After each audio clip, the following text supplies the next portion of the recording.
Man kan se, at det her er en titelsekvens, fordi at selve titlen på filmen, den kommer frem.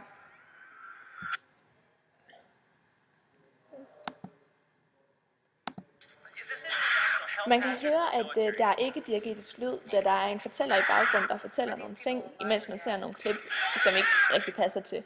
Det er også allerede her rigtig tydeligt, at det er tale om montageklipning, fordi at der ikke rigtig er nogen sammenhæng mellem de forskellige klip. Man kan også se, at der er sådan en ret fast klipperytme, i hvert fald i starten, hvor det skifter mellem noget tekst og så noget film fra nogle gamle klip.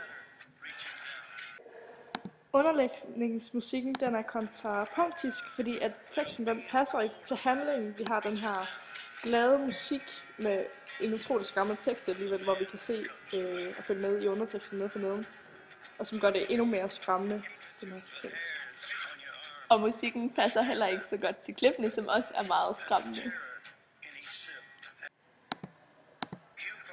Vi tænker lidt, at den her sekvens den, er her for at skabe paralleller fra virkeligheden, fordi at vi jo bruger klip fra gamle arkiver af krige og borgerkrig og terror og alt muligt. Og det er fordi at forvisen her visus den spreder sig.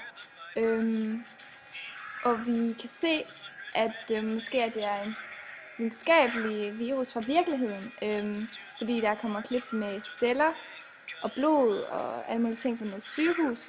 Og det kan symbolisere, at vi mennesker selv har udviklet os som nogle zombier, som bare ødelægger alt.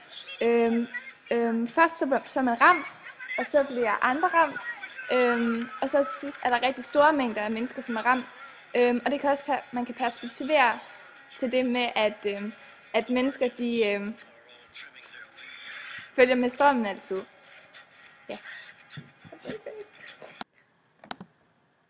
Der bliver brugt mange gamle klip på dokumentarer, og det bliver brugt som ægte locations, og der er journalister og sådan noget. Men på den anden side, fordi vi har de her genremarkører, eller de her fakta-fiktionskoder, hvor det har rigtig fakta, og så har vi det her fiktion, hvor vi har de her zombier, som kommer helt op i skærmen, og det her med underlægningsmusikken, så det bare er mega skræmmende.